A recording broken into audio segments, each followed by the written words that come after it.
गाडगेन ऊसाच्या धिलप्यान वांब्यान वाळकन तीन ह्या गाव पण आहे ना कुदांडेले. तुम्हाला गिरगावच्या बाळूची शपथ आहे, उद्यापासून नवऱ्याला मालक म्हणायचं. इथल्या 11 बायकांनी तरी उद्यापासून नवऱ्याला मालक म्हणायचं. झाला बाळाचा परमार्थ सफल झाला. इथं बसलेल्या 11 तरी सौभाग्यवती स्त्रीनं मालक म्हणायचं. पप्याचा बाप आणि यमुनीचा बाप गुरख्याला बोलायली काय? हा का ते वरून पळलाय काय? किती वेडपटपण आहे, किती वेडपटपण आहे. अशुद्धता असाव. अरे श्याम, हे मंदिराकडे गेले तरी मालक, त्यांना म्हणावं स्वयंपाक झाला नेहरी करायला या, इथपर्यंत ठीक आहे. नको मालक म्हणू. अरे श्याम, आमचे हे का नाही मंदिराकडं दर्शनाला गेलेत, स्वयंपाक झाला नेहरीला या म्हण. श्याम आहे का काय रे? म्हातारं मंदिराकडे गेलंय नेहरीला ही म्हण. अरे बापरे, आणि ही हिरोनी आहे का? ते म्हातारण ही हिरोनी आहे. अहो मी ऐकिलंय कानानं, ऐकिलंय. दम नाही कीर्तनायला, दम नाही रामायणाला, दम नाही भागवतायला, दम नाही प्रवचनाला. महाराजांना खपक्या पाकिट द्या, तुम्ही सोनाराच्या फुकणी सारखे तसेच इकून हवा तिकडं. काय घेता तुम्ही आमच्याकडून? तुम्ही काही घेत नाही तर आम्हाला पाकिट देतात, म्हणून आमचे संसार इचकत येतात. पाप लागत असते ते, यांचं पाप पडत असते बोकांडीवर. डॉक्टरला आनंद कधी वाटावा? त्याच्याकडे आलेला पेशंट दुरुस्त हो, त्या दिवशी डॉक्टरला आनंद वाटत असतो. त्या दिवशी डॉक्टरची छाती उंचावती, वा आपल्याकडे आलेला पेशंट दुरुस्त झाला, आपल्याला धन्वंतरीची कृपा आहे, धन्वंतरीची कृपा आहे. मी जालन्याला जात असतो, अनिलला माहिती जास्त, उशे साहेबांकडे जात असतो. आमचे मामा बी आले आज, नागरे सरांचे मामा आहेत. मामा सोडित नाहीत कीर्तन. विडाला विडाला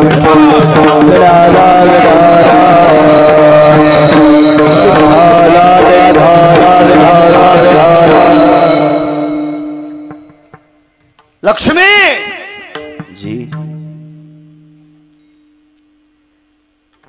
जी म्हणायचं काम कशामुळे पडलं? कारण मालकानं लक्ष्मी म्हटल्याबरोबर ती तुळशीच्या कोनाड्यात जात होती. कोनाडा म्हणजे देवळी, आणि त्या देवळीतली राखेची कटोरी, चिताभस्माची कटोरी मालकाला नेऊन देत होती. पण जी याच्याकरता म्हणली, कटोरीत काहीच नव्हतं. दुसरा आवाज आला, लक्ष्मी भस्म घेऊन ये. भस्म नव्हतं चोले बाबा, करावं काय? कोणाला म्हणायचं? भाविक. कोणाला म्हणायचं? भाविक.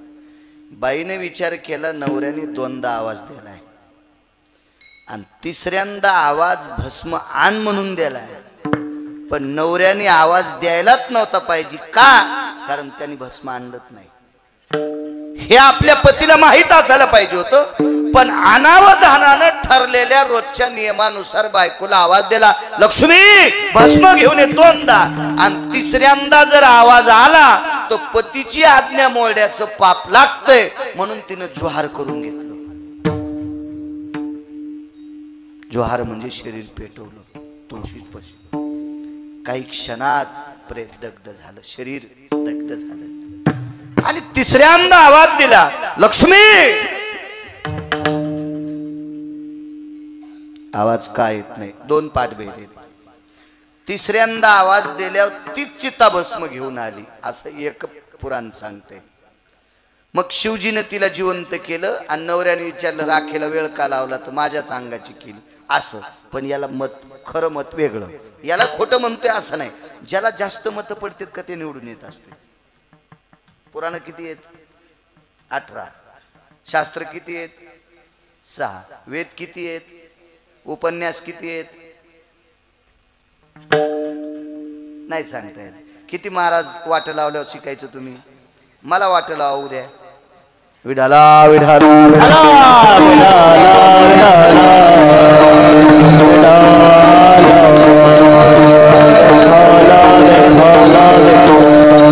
सगळ्यांचं जास्त मत जिकडे पडतं का ते मानल्या जाते. गांधारीला बऱ्यापैकी पुराणानं मदत केली, पण 2-3 पुराण गांधारीच्या विरोधात गेले की हिचा पतिव्रतेच्या यादीतून क्रमछदा. पण जास्त लोक म्हणले द्या, म्हणून 5च्या यादीत ती आली. 5च्या यादीत नाही, 34 नायिकेच्या यादीत आली. नायिकेच्या यादीत आली. 1-2 पुराण तिच्या विरोधात केले. असा नियम काय काय असो. तिसऱ्यांदा आवाज द्यायला येत नाही. बाहेर आले, डोळे लाल झालते. आतापर्यंतचा नियम होता, शिवजीला चिताभस्म समर्पित केल्याशिवाय पाण्याचा थेंब पेत नव्हता. असा तो एक देवर होता. गोड शबर होता. शबर, फार मोठी ताकद त्याची. बाहेर येऊन पाहतो तर तुळशीच्या पुढे तडांगण जळालेलं आहे आणि चिताभस्म पडलं. मुठभर चिताभस्म घेतलं आणि आत पिंडीला लावलं.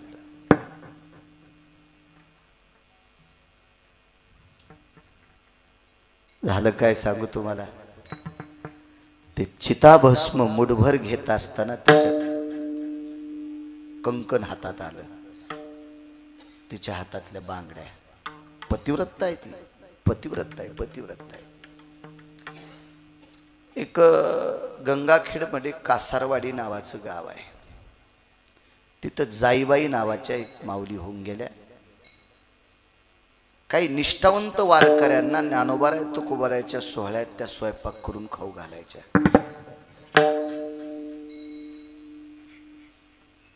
मला वाटतं त्या माऊलींना मोतीराम महाराजांची सेवा घडली होती. अशी अधिकारी स्त्री. फक्त हळदीचा डाग होता.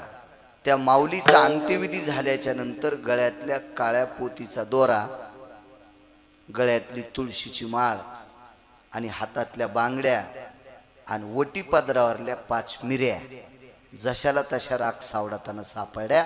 आज मारुतीरायाच्या मंदिरात समाधी त्या बाईची. ताकद सांगू, सतीनं देखे अग्न. सतीचं शरीर अग्नी पाहू शकत नाही, इतकी ताकद तिची देवावरी सत्ता. इकडे एक खानदेश मध्ये गाव आहे, वीरपूर का काहीतरी, मला आठवण ते गाव.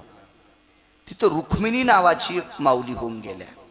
त्यांचं काही फार वय नव्हतं, पण त्यांची ज्ञानेश्वरीवर श्रद्धा. एवढी ज्ञानेश्वरीची पारायण केली, एवढी पारायण केली. काय जीवनात आघात झाला असेल, वय फार नव्हतं, पण त्या जात राहिल्या. त्यांचा अंत्यविधी झाल्याच्या नंतर त्यांच्या गळ्यातली माळ राखीत सापडती. आज त्या माळीचं मंदिर आहे. तिथं परिसरातले लाखो वारकरी तिथं त्या समाधी सोहळ्याला येतात. इतकी ताकद आहे या देशातल्या स्त्रीची. या देशातलं सर्वात मोठं बद्रीजी रत्न जर काय असेल त्या देशाची स्त्री आहे. ज्या घरी कुल स्त्रिया राजराणी व संपत्ती, ज्या घरी कुल स्त्रिया राजराणी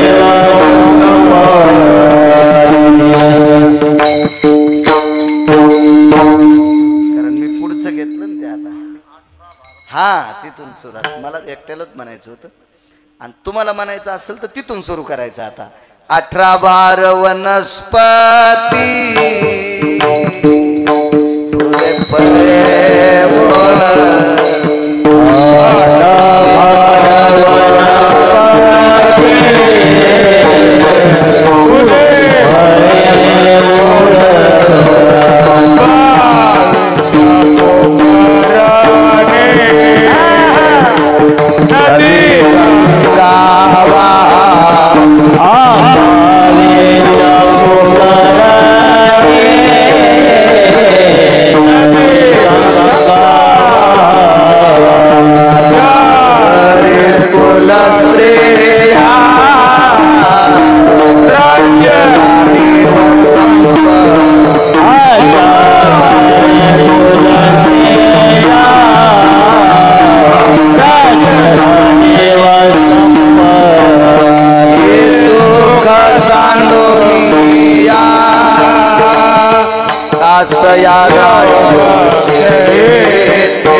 मदालसा राजा शक्रजित त्या कुळातली परी दे मदालसा सोहंजो रे बाळा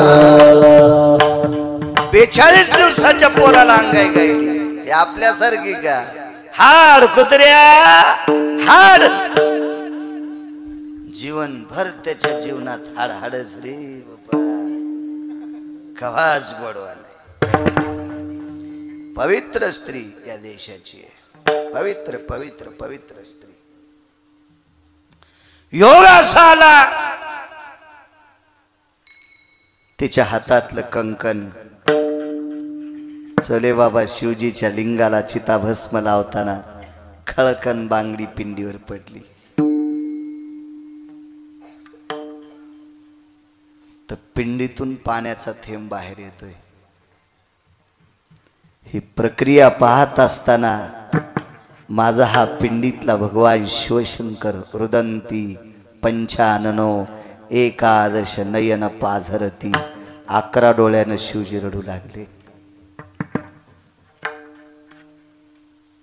तर त्या शबराने विचारलं प्रभू आज चिताभस्माला विलंब लागला याच्याकरता दुःख वाटतंय तुम्हाला माफी असावी रात्री कोणी गेलं नव्हतं याच्याकरता चिताभस्माला विलंब झाला पण प्रभू ऐका काही काळजी करू नका माझ्या धर्मपत्नीने स्वतःच शरीर जुहार केलं आणि तिचं चिताभस्म तुम्हाला समर्पित करतोय उद्यापासून जर अशी अडचण येणार असेल किंवा येत असेल तर माझा नियम मोडेल त्याच्याकरता आज मला तुमच्यात सामावून घ्या प्रगट झाले शिवजी प्रगट झाले आणि 10 भुजांनी तो शबर कवटाळला 10 भुजा कारण मुख 5 होती पंचानन म्हणायचे एक मुख असलं की डोळे 3 आणि 5 मुख असले की डोळे 11 कडकडातून मिठी मारली शिवजीच्या 11 डोळ्यातलं पाणी त्या शबरांच्या पाठीवर पडत होत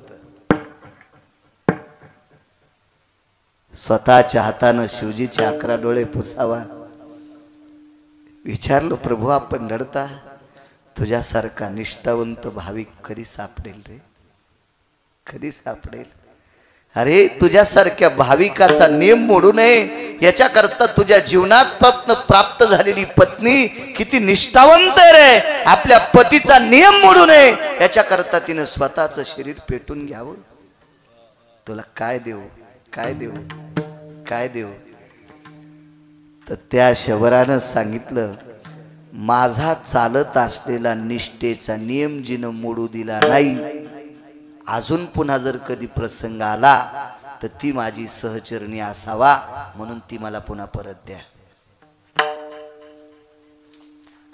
ती मला पुन्हा परत द्या मला ती पुन्हा परत द्या आता हे करत असताना बाकीच्यांना खपला असेल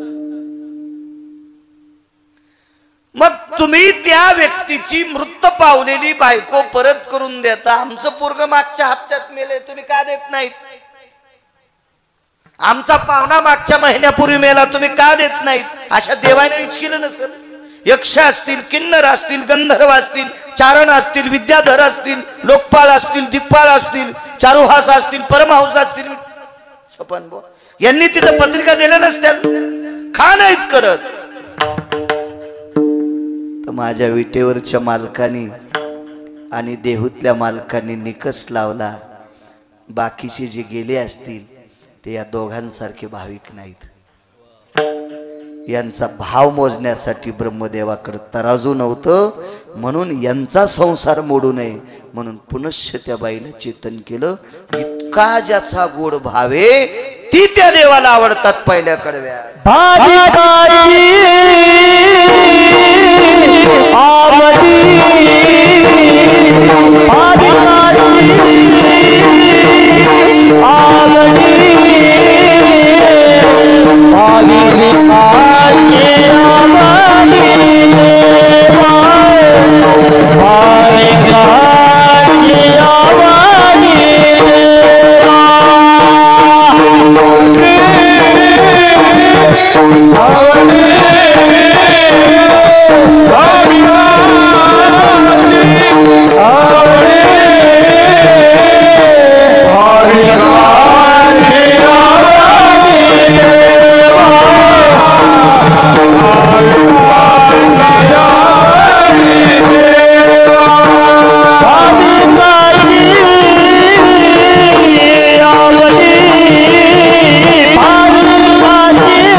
हे जमते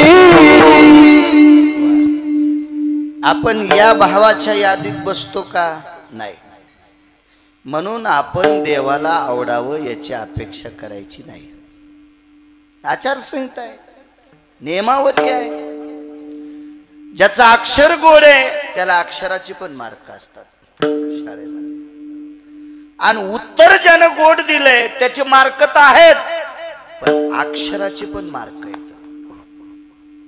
आपल्या हल्लीच्या प्रणालीत मग विटेवरच्या मालकाच्या काशीच्या मालकाच्या प्रणालीत नियमाला मार्क असतील का नाही मार्क आहेत त्याचे मार्क तुम्हाला एक सांगू का गौतमाच्या न्याय व्यवस्थेत कैद्याला शिक्षा व्हावी कैद्याला शिक्षा व्हावी आरोपीला शिक्षा व्हावी मग त्याला 15 वर्षाची कारावास असावा पण त्या 15 वर्षाच्या कारावासात जर त्याचं वर्तन जर चांगलं असलं तर 2-3 वर्षाची शिक्षा त्याची कमी होती कैदी आरोपी चोले बाबा जर तिथं चांगलं वागला तर त्याची शिक्षा कमी करतात वर्तनाला कैद्याला पण चांगलं वागण्याला किंमत आहे तर परमार्थात चांगलं वागणाऱ्याला किंमत